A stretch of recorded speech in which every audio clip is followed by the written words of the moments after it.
Hello everyone, my name is Phil Hope. I am an online student attending the Bachelor of Science Digital Cinematography program at Fullsail University. Thanks for joining me for this The Art and Industry podcast. Recently, I was privileged enough to speak with the president of Genesis Studios, Mr. Cliff Springs, with regards to visual arts and the industry. Founded in 1993 and based out of Casey, South Carolina, Genesis Studios provides strategic marketing, media production, web and app development, and studio resources. The studios service corporate, commercial, government, and entertainment clients, both internationally and locally. Because of his extremely busy schedule, Mr. Springs and I communicated via email for the interview, so I will be reading you the transcript of our conversation. Good morning, Mr. Springs. Firstly, I would like to thank you for taking the time from your busy schedule to speak with me.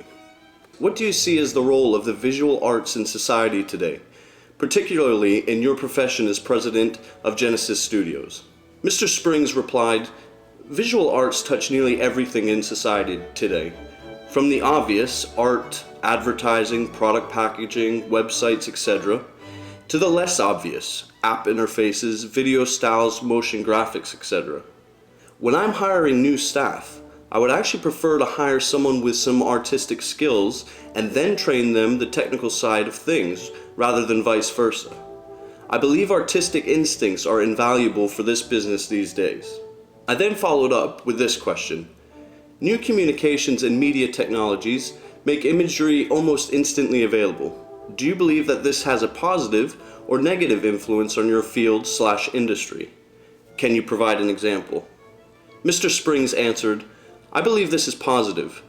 The need for the types of services we provide gets greater every day. The availability of low-cost imagery from around the world does water down the market some, but the types of clients we want understand the difference between quality, experience work, and finding the fastest, cheapest thing available." I then asked Mr. Springs what images are frequently repeated through your industry. Mr. Springs wrote, "Because we deliver nearly all types of video, to include video, animation, motion graphics, graphic design, websites, app development, and marketing strategies, we are able to provide most everything our clients needs. The convergence of these elements in one combination or another, on television, in outdoor advertising, online, etc., has never been greater.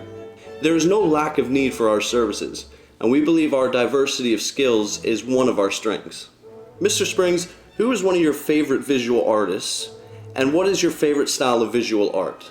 Mr. Springs wrote back, "I tend to be a fan of art that is more accessible, meaning art that the average person can appreciate, and art that demonstrates skill of both mind and hand. While abstract art can be aesthetically pleasing, I tend to appreciate art that conveys skill and tells a story. For me, Norman Rockwell and Andrew Waith are some of my favorites." The last question I had for Mr. Springs was, has your knowledge of famous artworks influenced your creative process? To which Mr. Springs replied, "Yes and no. Probably not so much in the creative process outside of just simply recalling those artworks as a matter of popular culture and how that may impact us creatively. As creative types, we always prefer to try to do something new.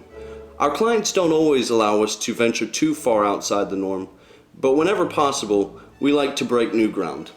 It was an absolute pleasure speaking with Mr. Springs in regards to visual arts and its impact on the industry. It was great to get a professional opinion and at the same time learn more about Genesis Studios. I want to thank Mr. Springs for the time he spent speaking with me and you, the audience, for watching my podcast. Thank you.